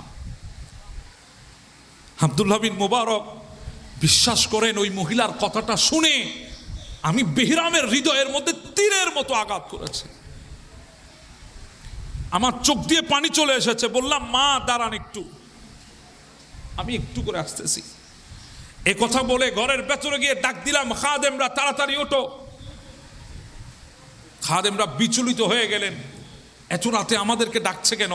বলে, খানা পিনা যা আছে সব রেডি করো, সব একটা বস্তা বাঁধো, একটা গাঠি করো, কাপড় চোপড় থাকলে গাঠি করো, একটা সুন্দর চেরাগ নিবা, সেখানে তেল ঢেলে দিবা, একদম পুরা তেল নিবা চেরাগের মধ্যে, এগুলা গাঠি করো তাড়াতাড়ি। গাঠি করা হলো। বললাম, খাদেমরা গাঠটিগুলা আমার পিঠের উপর উঠাইয়ে দাও। খাদেমরা বলে, হুজুর আমরা আছি তো আপনার খেদমত করার জন্য, আপনি কেন নিবেন? আমরা আছি। বলে, না, আজকে আমাকে খেদমত করতে দাও। হুজুর আমরা থাকতে আপনি নেবেন? বলে হ্যাঁ আমি নেব, কারণ আজকে এমন একজনের দরজায় যাচ্ছি যেখানে খাদেম নিয়ে যাব না, নিজে খাদেম হয়ে যাব। না দৌলত কি না শাখি কি না খুরু কি তলব মুঝে কো न लो सारी खुदाई भी एवाज़े प्यारे मुहम्मदी के। अल्लाहु अकबर बोले। दौलत चाय ना, जन्नत चाय ना, হুর চাই না, শুধু মুস্তাফার কদম চায়। একবার যদি মুস্তাফার কদম মিলে এই জিন্দেগিতে আর কিছুই লাগবে না। সুবহানাল্লাহ। অসুবিধা হয় আপনাদের? এই জন্য আরেকজন শায়ের বড় সুন্দর বলেছেন, তখত শাহি কি খাজত নহি মালো সর কি তমন্না নহি মালো সর কি তমন্না নহি मैं गुलामे नबी मुस्तफा हूँ। मेरे झोले में क्या क्या नहीं, मेरे दिल में है इश्क़ मोहम्मद। सुभान अल्लाह। যদি নবীর গোলাম হওয়া যায় কিছুর কমতি আছে? বেহরাম বলে না, তোমাদেরকে পাঠাবো না, আমি নিজে খাদেম হয়ে যাব। হুজুর আমি গাচ্ছিগুলা কাঁধে তুলে আমি গেলাম, গিয়ে বলছি মা আপনি সামনে হাঁটেন, আমি আপনার পেছনে পেছনে হাঁটবো। আমি পেছনে পেছনে হাঁটতে আছি, হাঁটতে হাঁটতে হাঁটতে ওনার ঘরের দরজায় আসলাম। ঘরের দরজা আঘাত করলো, দরজা খুলে দিল ছোট্ট ছোট্ট কিছু মাসুম বাচ্চা। এরপরে আমি ঘরের দরজার মধ্যে আমার পিঠ থেকে গাঠটিগুলা নামিয়ে রাখলাম। ওই সন্তানগুলা গাঠটিগুলা খুলে দেখে একটার মধ্যে কাপড়, একটার মধ্যে খাবার আর চেরাগ বাতি। জিজ্ঞাসা করে মা এগুলা কে এনেছে? বলে বাবা তোমাদের জন্য বেহরাম হাদিয়া এনেছে, তোমাদের জন্য হাদিয়া এনেছে। তখন ওই ছোট্ট রসুলের আওলাদগুলো ডাক দিয়ে বলে মা বেহরাম আমাদের জন্য হাদিয়া এনেছে। বলে হ্যাঁ বেহরাম এনেছে। বলে মা ওগুলার দিকে পরে হাত দেব, আগে আল্লাহর দরবারে হাত তুলি। দুই বাচ্চা, ওই ছোট্ট ছোট্ট বাচ্চাগুলা হাত তুলেছে আল্লাহর দরবারে, ডাক দিয়েছে মৌলা তোমার নবীর আওলাদকে বেহরাম মোহাব্বত দেখিয়েছে, তোমার নবীর আওলাদকে বেহরাম আদর করেছে, তোমার নবীর আওলাদকে বেহরাম ভালোবেসেছে, তোমার নবীর আওলাদের জন্য হাদিয়া এনেছে। আল্লাহ এই বেহরামকে জান্নাতে তোমার নবীর সঙ্গী বানিয়ে দাও। ওই বেহরাম ডাক দিয়ে বলে আব্দুল্লাহ বিন মুবারক আমি আজকে বুঝতে পেরেছি ওই আলে রাসূলগুলা হক ছিল, আর মুসলমানের আখিরি নবী হক, আর ইসলাম হলো হক। এই জন্য দোয়া হয়েছে বাগদাদে, পৌঁছে গেছে মদিনায়, মদিনা থেকে সুসংবাদ চলে এসেছে আমি জান্নাতে নবীর সাথে থাকবো। এজন্য আপনার হাত বাড়িয়ে দেন, আমি কলমা পড়ে এই মুহূর্তে মুসলমান হয়ে যাব। সুবহানাল্লাহ। আর একটু জোরে বলি না সুবহানাল্লাহ। হায় হায়, নবীর আওলাদকে মোহাব্বত করার কারণে বেদিন দিন পেয়ে গেছে। শুধু দিন পাই নাই, জান্নাতের সুসংবাদ পেয়ে গেছে। এবার আমরা তো সেই নবীর উম্মত, আমরা তো সেই নবীর উম্মত। আমরা যদি নবীর আলকে যদি মোহাব্বত করি, আওলাদকে যদি মোহাব্বত করি, আমাদের ইজ্জত শান শৌকত কদ্দুর হবে একবার চিন্তা করে। একটু জোরে বলবেন না সুবহানাল্লাহ। এজন্য পৃথিবীতে আলে রাসূলকে মুহাব্বত করা এটা আমাদের উপর লাজিম করেছে আমার নবী। এজন্য আমার নবী বলছেন উম্মত ইলজামু মাওয়াদ্দাতানা আহলাল বাইত, তোমরা নিজেদের উপরে আবশ্যক করে নাও আমার আওলাদের ভালোবাসা, লাজিম করে নাও তোমাদের জীবনে আমার আওলাদের মুহাব্বত। ফাইন্না মান লাকিয়াল্লাহ আযজা ওয়া জাল্লা, আর আমার আওলাদকে মোহাব্বত করতে করতে যদি আল্লাহ পর্যন্ত পৌঁছে যেতে পারো, আমার নবী বলছেন ওয়া হুয়া ইউআদুনা দাখালাল জান্নাহ বিশাফাআতিনা, ওই কিয়ামতের কঠিন ময়দানে আমি এবং আমার পরিবার, আমি এবং আমার আওলাদ, আমি এবং আমার আহলে বাইত তোমাদের জন্য শাফাআত করে তোমাদেরকে জান্নাতে ঢুকাইয়ে দেব। সুবহানাল্লাহ। এরপরে আমার নবী বলছেন ওয়াল্লাযী নাফসি বিআইদিহি, সেই সত্তার কসম করে বলছি যেই সত্তার হাতে আমি নবীর জান, আমি সেই সত্তার কসম করে বলছি লা ইয়ানফাউ আবদান আমালুহু ইল্লা বিমারিফাতি হাক্কিনা। তোমাদের আমল যদি হয় পাহাড় পরিমাণ, তোমাদের আমল যদি হয় সমুদ্রের পানি পরিমাণ, তোমাদের আমল যদি হয় আসমান পরিমাণ, ওই আমলের ভেতরে যদি আমার আওলাদের মোহাব্বত যদি না থাকে, ওই আমল তোমাদের কোনো কাজে আসবে। এজন্য আমাদের সবচেয়ে বড় আমলের নাম হচ্ছে নামাজ। কথা বলেন ঠিক না? আচ্ছা, এই নামাজের ভেতরে আলে রসুলের উপরে দরুদ আছে না নাই? জি বলেন, আছে না নাই? আচ্ছা, বাদ দেন তো ওই শব্দটা, ওয়ালা আলে মুহাম্মদ শব্দটা বাদ দেন। আমার নয় বলে নামাজের ভেতরে আমার আওলাদের উপরে দরুদ যদি বাদ দাও, তোমাদের নামাজ কবুল হবে না। আর একটু জোরে বলেন না সুবহানাল্লাহ। তাহলে আলে রসুলের ভালোবাসা এমন, ওই ভালোবাসা যদি ইবাদতের ভেতরে না থাকে, ওই ভালোবাসা যদি পৃথিবীর শ্রেষ্ঠ আফদালুল ইবাদত নামাজের ভেতরেও যদি না থাকে, তাহলে ওই নামাজ আল্লাহর দরবারে কবুল হবে না। তাহলে এবার চিন্তা করেন, আলে রসুলকে মোহাব্বত করা আমাদের উপর কেমন অপরিহার্য, কতটুকু গুরুত্বপূর্ণ আলে রসুলকে মোহাব্বত করা। আলে রসুলকে যারা মোহাব্বত দেখিয়েছে, তার পেশা যেমন হোক, আল্লাহ তাকে কবুল করেছেন। আমি ছোট্ট একটা কথা বলে আমি শেষ করব। যখন ইমাম মুসলিম বিন আকিল কুফার জমিনে, ওনাকে যখন শহীদ করা হলো, ওনার দুই সন্তান ইমাম ইব্রাহিম, ইমাম মুহাম্মদ রাদিয়াল্লাহু তাআলা আনহুমা, এনারা দুইজন ছিলেন কাজী সুরাইকের ঘরে। কাজী সুরাইক এনাদেরকে আদর করছিলেন। তখন হঠাৎ করে জিজ্ঞাসা করেছেন ইমাম মুহাম্মদ এবং ইব্রাহিম, কাজী সাহেব কেন আমাদের কাজকে মোহাব্বত দেখাচ্ছেন? আমরা কি এতিম হয়ে গেছি? আমাদের বাবাকে কি শহীদ করে দেওয়া হয়েছে? আজকে কেন আমাদেরকে এত মোহাব্বত দেখাচ্ছেন? আমার বাবারা, কাজী সুরাইক ডাক দিয়ে বললেন, ও রসুলের আওলাদ, আলে রসুল, রসুলের পরিবারের সদস্যরা, ইমাম মুসলিম বিন আকিল, ইমাম হোসাইনের প্রতিনিধি, ও মুসলিম বিন আকিলের দুই সন্তান ইমাম ইব্রাহিম এবং মুহাম্মদ, শুনুন শুনুন, আজকে আপনার বাবাকে উবাইদুল্লাহ জিয়াদ শহীদ করে দিয়েছে।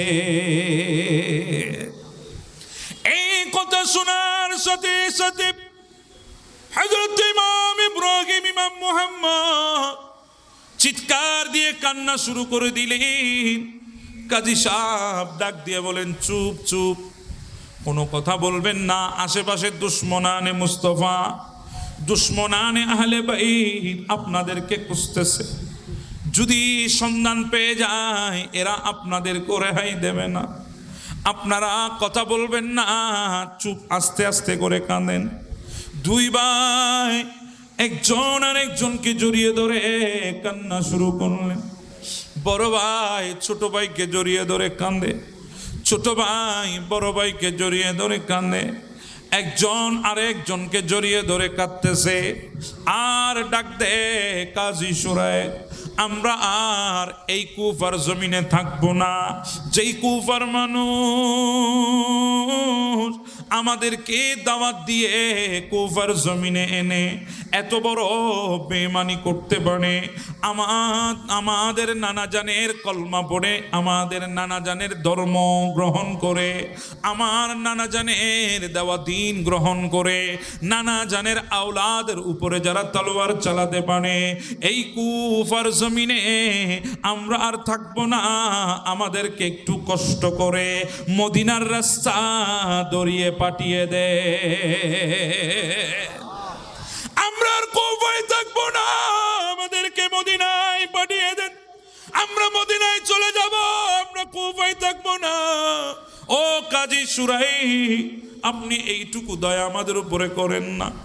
কাজী সাহেব ডাক দিলেন কাজী আসাদকে, ওনার সন্তান আসাদকে ডাক দিলেন, আয় কাজী আসাদ, নাও আলে রসুলের বাগানের ফুল। নবীর পরিবারের সদস্য দুইজন ছোট্ট ছোট্ট সন্তান, 7 এবং 8 বছরের বাচ্চা, এদেরকে একটু মদিনার রাস্তা ধরাইয়ে দাও। আমি কাজী সুরাইক শুনেছি আজকে বাগদাদ থেকে একটা কাফেলা আসতেছে, ওই কাফেলা মদিনা শরীফ যাবে। যাও ওই বাগদাদের সেই কাফেলা যেটা আসবে, ওই কাফেলার মধ্যে একজন মুরব্বী ফরহেজগার মুত্তাকি বান্দা দেখে এই দুইজনকে তার হাতে সোপর্দ করে একটু তাদেরকে মদিনায় পৌঁছিয়ে দেওয়ার জন্য বলবে। কাজী আসাদ দুইজনকে দুই হাতে ধরলেন, ধরে আস্তে আস্তে করে রওনা শুরু করেছে। যেতে যেতে কদ্দূর গেল, হঠাৎ করে দেখে বাগদাদের ওই কাফেলা চলে গেছে। ওই কাফেলার যে সাওয়ারিগুলা ছিল, ওট ছিল, ঘোড়া ছিল, গাদা ছিল, ওই ওট ঘোড়া গাদার পায়ের সাথে লেগে যে ধুলাগুলা উঠছিল সেগুলা দেখা যাচ্ছে। তার মানে কাফেলা বেশি দূরে যায় নাই। কাজী আসাদ ডাক দিয়ে বলে, ও আলে রসুল, ও আমার নবীর পেয়ারা বাচ্চারা, যান আপনারা একটু দৌড় দিয়ে যদি যান কাফেলা ধরতে পারবেন। আপনারা ছোট, আপনাদের চেহারার মধ্যে মাসুমিয়ত আছে, আপনাদেরকে দেখলে যে কেউ কাফেলার মধ্যে নিয়ে ফেলবে, যান চলে যান, আমি আর সামনে যেতে পারবো না, রাত বেশি হয়ে গেছে। এই কথা বলে ছোট্ট ছোট্ট আওলাদের রাসূলের দুইজন নন্না বাচ্চা, তাদেরকে কাজী আসাদ সামনের পথ দেখিয়ে কাজী আসাদ চলে আসলেন। এরা দুই ভাই দৌড়া শুরু করেছে। জিন্দেগিতে কখনো হাঁটে নাই, কারণ মদিনার মানুষ ইনাদেরকে কুলে কুলে রেখেছে। আমার নবীর আওলাদ বলে ইনাদেরকে জমিনে পা নামাইতে দেয় নাই, ইনাদেরকে কুলের মধ্যে রাখতো। আজকে মুকদ্দর ইনাদেরকে মজবুর করেছে, ইনারা কুফার বালিতে দৌড়তেছে। দৌড়লেও আর কদ্দুর দৌড়া যায়, ওনারা কিছুক্ষণ দৌড়ার পর দেখে কাফেলা আর নাই, কাফেলা চলে গেছে। রাতের অন্ধকারে ইনারা কাফেলা হারিয়ে ফেলেছে। রাস্তার পাশ দিয়ে হাঁটা শুরু করেছে। যেতে যেতে সকাল হয়ে গেল। একজন পথিককে পেল, পথচারীকে দেখতে পেলেন, ডাক দিয়ে বলে, চাচা আমাদেরকে একটু বলেন আমরা মদিনার রাস্তা কোন দিকে যাব? ওই বান্দা ডাক দিয়ে বলে, কেন আপনারা ছোট্ট ছোট্ট বাচ্চা, মদিনা তো অনেক দূরে, আপনারা কিভাবে মদিনায় যাবেন? মদিনার খবর কেন আপনারা নিতে চাচ্ছেন? বলে, চাচা আমরা মদিনা যাওয়া বড় প্রয়োজন। বলে, আপনারা কারা, আপনাদের পরিচয় কি? বলে, আমরা ইমাম মুসলিমের দুই সাহেবজাদা, ইমাম ইব্রাহিম আর ইমাম মুহাম্মদ। ভাগ্যের নির্মম পরিহাস, ওই বান্দা ছিল ওয়াইদুল্লাহ জিয়াদের লোক, ওই বান্দা ছিল ইয়াজিদের কুত্তা, ওই বান্দা ছিল আলে রাসূলের দুশমন। সে যখন শুনেছে মুসলিম বিন আকিলের সন্তান, তার চোখের সামনে পুরস্কার ভেসে উঠেছে। কারণ ওবায়দুল্লাহ জিয়াদ ঘোষণা দিয়েছে, যে ধরে আনতে পারবে দুইজনকে পুরস্কার দেব। এই পুরস্কার যখন সামনে ভেসে উঠেছে, লোভ অন্তরের মধ্যে চাপা দিয়ে বসেছে। দুইজনকে বলে, চলেন আমি আপনাদেরকে মদিনার রাস্তা ধরাই দেব। মিথ্যা বলে দুই নন্না বাচ্চাকে বুঝিয়ে সুজিয়ে ওবায়দুল্লাহ জিয়াদের দরবারে নিয়ে আসলো। ওবায়দুল্লাহ জিয়াদ তাদেরকে দেখে ওই বান্দাকে পুরস্কৃত করলেন, আর আলে রসুলের দুই নন্না বাচ্চাকে জেলখানার মধ্যে বন্দি করেছে। আলে রসুলের দুই ছোট্ট ছোট্ট বাচ্চা, 7 এবং 8 বছরের বাচ্চা, একদিকে আজনবী, আরেকদিকে ইয়েতিম, আরেকদিকে কেউ নাই ওনাদেরকে দেখার মতো। নিরুপায় জেলখানার মধ্যে বসে আছে। রাত যখন গভীর হলো, দুই ভাই, এক ভাই আর এক ভাইকে জড়িয়ে ধরে বসে আছে। দুই ভাই ঘুম থেকে উঠে হঠাৎ করে নবী পাকের উপরে দরুদ পড়তেছে, আসসালাতু ওয়াসসালামু আলাইকা সাইয়্যিদি ইয়া রাসূলুল্লাহ। আল্লাহর প্রিয় মাহবুবের উপরে সালাম দিচ্ছে। হঠাৎ করে এই সালামের শব্দ ওই কারাগারের যিনি জেলার ছিলেন, উনি হঠাৎ করে যখন শুনতে পেলেন, ওর দিয়ে আসলেন আর বলেন, কে আমার জেলখানার মধ্যে আমার নবীর উপরে দরুদ পড়তেছে? কে আমার নবীর উপরে সালাম দিচ্ছে? যেই নবীর জন্য আমি দিওয়ানা, যেই নবীর জন্য আমি পরওয়ানা, ওই নবীর উপরে কে সালামি পেশ করছে? এ কথা বলে কুস্তে কুস্তে ওই নন্না বাচ্চাদের জেলখানার সামনে চলে আসলো। ওনাদের চেহারা দেখে ওই জেলার, ওনার নাম ছিল মশকুর, উনি ডাক দিয়ে বলে, আপনারা কারা? আপনাদের পরিচয় আমাকে একটু দেন না। তখন ওই দুই ভাই ডাক দিয়ে বলে, না, আমরা কুফার মানুষকে আমাদের পরিচয় দেব না, আমরা গরু গাধা শিয়াল কুকুরকে আমাদের পরিচয় দিতে আমরা স্বাচ্ছন্দ্য বোধ করি, কিন্তু কুফার এই বেঈমানগুলাকে আমরা আমাদের পরিচয় দিতে লজ্জাবোধ করি। ওই জেলার মশকুর ডাক দিয়ে বলে, আপনারা আপনাদের পরিচয় দেন, আপনারা ভয় পাবেন না। আমি যদিও বা জেলখানার চাকরি করি, এ জেলখানার দারোগা আমি, জেলার আমি, কিন্তু আমি হচ্ছি আমার নবীর দিওয়ানা, পাগল। আমাকে পরিচয় দিতে পারেন? আমাকে একটু পরিচয় দেন, আপনাদের পরিচয়। কারণ আমি আপনাদের চেহারার মধ্যে আমার নবীর নূরানিয়ত দেখতেছি, আমি আপনাদের শরীর থেকে মদিনাওয়ালার খুশবু পাচ্ছি, একটু আমাকে পরিচয় দেন, আপনারা কারা? বলে, আমরা হচ্ছি নবী পাকের আওলাদ, ইমাম মুসলিম বিন আকিলের দুই শাহজাদা। জেলার সাথে সাথে জেলখানার গেট খুলে ভেতরে প্রবেশ করলো, দুই সন্তানকে বুকের সাথে লাগিয়ে নিলেন। বলে, আমাকে আর বলতে হবে না, আমাকে আর প্রমাণ দিতে হবে না, আমি বুঝে গেছি আপনারা আমার নবীর আওলাদ। বলে, কেমনে বুঝেছেন? বলে, যখনই আপনাদেরকে কাছে টেনে আমার বুকে বাজিয়েছি, লাগিয়েছি, আপনাদের শরীরটা আমার শরীরে লাগার সাথে সাথে আমার ভেতরের হৃদয়টা পর্যন্ত প্রশান্তি হয়ে গেছে। তাড়াতাড়ি করে খাবার আনলেন, দুইজনকে নিজের রানের মধ্যে বসিয়ে খাবার খাওয়ালেন। আপনারা কোথায় যাচ্ছিলেন? বলে, মদিনায় যাচ্ছিলাম, এইভাবে আমরা গ্রেফতার হয়েছি। ঠিক আছে, অসুবিধা নাই, আপনারা চিন্তা করবেন না, আমি আপনাদেরকে মদিনার রাস্তা ধরাই দেব, আমি আর আপনাদেরকে জেলের মধ্যে রাখতে পারবো না, আমি আপনাদেরকে মদিনার রাস্তা ধরাই দেব। নেন, আমার হাতের আংটিটা ধরেন, এই হাতের আংটিটা ধরবেন, আমি একটা রাস্তায় গিয়ে আপনাদেরকে নামিয়ে দেব। সোজা হাঁটতে থাকলে সূর্যোদয়ের সাথে সাথে আপনারা একটা বাজারে গিয়ে পৌঁছাবেন। ওই বাজারের নাম হচ্ছে কাদেসিয়া। কাদেসিয়া একটা জনশন, বগদাদ থেকে এসে কাদেসিয়া, কুফা থেকে গিয়ে কাদেসিয়া, বসরা থেকে গিয়ে কাদেসিয়া, মক্কা থেকে এসে কাদেসিয়া, একটা কাদেসি একটা জনশনের নাম। বলে, ওই কাদেসিয়ায় যখন পৌঁছাবেন, ওখানে যদি বলেন, যে কাউকে যদি বলেন মুকাতিল কোথায়, আমার ভাইয়ের নাম, আমার ভাইকে যদি আপনারা তালাশ করেন, মানুষ আপনাদেরকে দেখিয়ে দেবে। আমার ভাইকে যদি আমার আন্টিটা দেখান, আমার ভাই বুঝে যাবে আমি পাঠিয়েছি। আপনারা যা বলবেন আমার ভাই তা করবে। আমি আর আপনাদেরকে জেলে রাখতে পারবো না, আমি আর একটা সেকেন্ডের জন্য আপনাদেরকে বন্দী হিসাবে রাখবো না।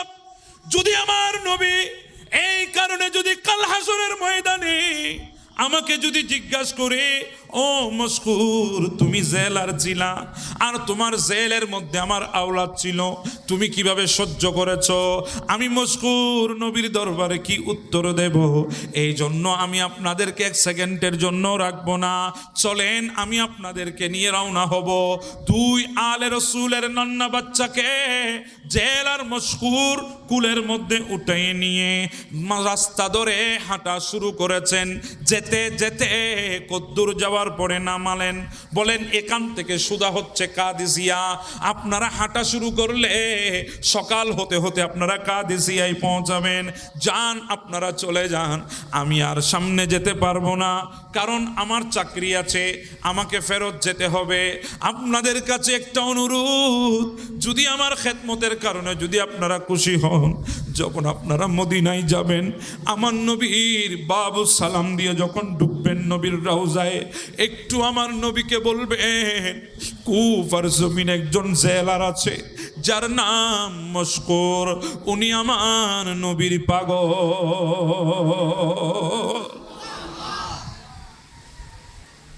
একটু করে আমার কথাটা বলে দেবেন আমার নবী পাককে, আমার একটা সালাম আমার নবীর দরবারে পৌঁছায় দেবেন। যান, আপনারা চলে যান রাস্তা ধরে। দুই নন্না বাচ্চা রওনা হয়েছে। এইদিকে মশকুর যখন জেলের মধ্যে চলে আসলো, মনে মনে চিন্তা করছে, যদি উবাইদুল্লাহ জিয়াদ যদি সকাল হতে না হতে যদি বাচ্চাগুলাকে তালাশ করে, আমি তখন কি উত্তর দেব? যদি বাচ্চাগুলাকে যদি না পায়, তাহলে আমাকে তো দুনিয়ায় রাখবে না। হঠাৎ করে নিজের মধ্যে জজবা এসেছে, নিজেকে নিজে বলতেছে, মশকুর তুই কি নবীর আওলাদের জন্য কুরবান হতে পারবি না? মশকুর তুই নবীর আওলাদের জন্য নিজের আওলাদকে কি এতিম বানাতে পারবি না? মশকুর তুমি নবীর পরিবারের জন্য নিজের স্ত্রীকে কি বিধবা বানাতে পারবা না? নিজেকে নিজে প্রশ্ন করে বলে, সব কিছু ছেড়ে দিলাম, আমার কাছে দুনিয়া দরকার নাই, জিন্দেগির দরকার নাই, আমার কাছে নবীর আওলাদের মোহাব্বত দরকার।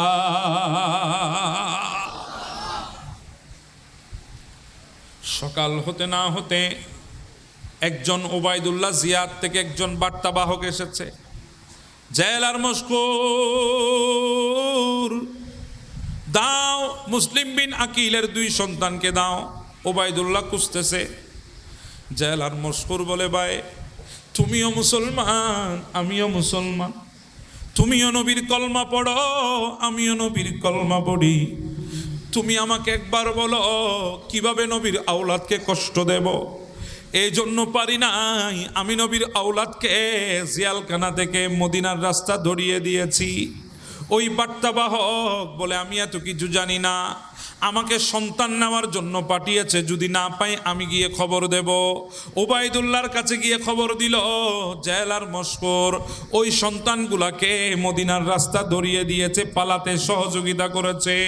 ওবায়দুল্লাহ জিয়াদ দেরি করে নাই, জল্লাদ পাঠিয়েছে আর বলেছে তাকে মাটির মধ্যে গেথে মাটির মধ্যে পুঁতে 500 দুররা মেরে মেরে তাকে কতল করে দাও। ওই জল্লাদ মশকুরকে নিয়ে গেলেন, জনসম্মুখে 500 দুররা মারা হলো।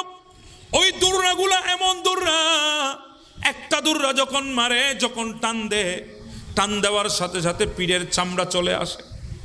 ওই দুররাগুলার মধ্যে প্রত্যেকটার মধ্যে কাঁটা আছে, কাঁটা। ওই কাঁটাগুলা দিয়ে যখন টান দেয় পিঠের চামড়া চলে যায়। একটা দুইটা তিনটা দুররা যখন পড়লো, এইভাবে 40টা দুররা যেতে না যেতে মশকুর রক্তক্ষরণ হতে হতে বেহুশ হয়ে জমিনের মধ্যে পড়ে গেছে।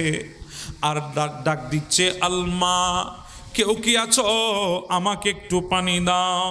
তখন উবাইদুল্লাহ ডাক দিয়ে বলে, খবরদার কুফার মানুষেরা, কেউ মশকুরকে পানি দিবা না, যদি পানি দিতে যাও তাহলে তোমাকেও কতল করা হবে। এই কথা শুনে ভয়ে কেউ আর সামনের দিকে আসে না। মশকুর 40টা দুররাত পেট যেতে না যেতে দুনিয়া থেকে কলমা পড়ে পড়ে শাহাদাত বরণ করলে। মশকুরের লাশ পড়ে আছে ময়দানে, আর আব্দুল্লাহ নামে একজন বান্দা দৌড় দিয়ে পানি নিয়ে মশকুরের মাথার কিনারায় আসে। মাথাখানাকে কুলের উপর নিয়ে ডাক দিয়ে বলে, মশকুর আমি তো পানি এনেছি। ও মশকুর উঠো, তুমি পানি চেয়েছো, আমি পানি এনেছি। মশকুর আমি আসতে পারি নাই, উবাইদুল্লাহ জিয়াদের সৈন্যরা আমাকে আসতে দেয় নাই। ও মশকুর আজকে যদি আমার হাতের পানি যদি না খাও, আমি যদি তোমাকে খাওয়াইতে না পারি, আমার নবী ডাক দিয়ে যদি বলে, আব্দুল্লাহ রে তুই তো ছিলি কুফার জমিনে, আমার মশকুর যখন আমার আওলাদের প্রেমে শহীদ হয় পানি চেয়েছে, তুমি তখন পানি দাও নাই কেন? আমি কি উত্তর দেব? ও মশকুর, একটু পানি আমার হাতে কবুল করো। এইভাবে আব্দুল্লাহ যখন মশকুরের মাথা মুবারক লানের উপর নিয়ে যখন বলছে, হঠাৎ করে মশকুরের ভেতর থেকে একটা আওয়াজ বের হচ্ছে, ও আব্দুল্লাহ, তুমি কি দেখো নাই যখন আমাকে 40টা দুর্রা মেরে দুনিয়া থেকে বিদায় করা হয়, আমি যখন পানি পানি বলে যখন চিৎকার করছিলাম, কুফার মানুষেরা কেউ আমাকে পানি দেয় নাই, উবাইদুল্লাহ জিয়াদ তোমাকে আসতে দেয় নাই। আর ওই মুহূর্তে আমি দেখতেছি আমার নবী মদিনা থেকে রওজায়ে আকদাস থেকে হাত বাড়িয়ে দিয়েছে। আমার নবী ডাক দিয়ে বলে, মশকুর, দুনিয়ার কারো পানি তোমার থেকে খাওয়ার দরকার নাই, আমি নবী মদিনা থেকে হাত বাড়িয়েছি, দুনিয়ার শেষ পানি আমি নবীর হাতে পান করে না। আল্লাহু আকবার বলেন, আল্লাহু আকবার।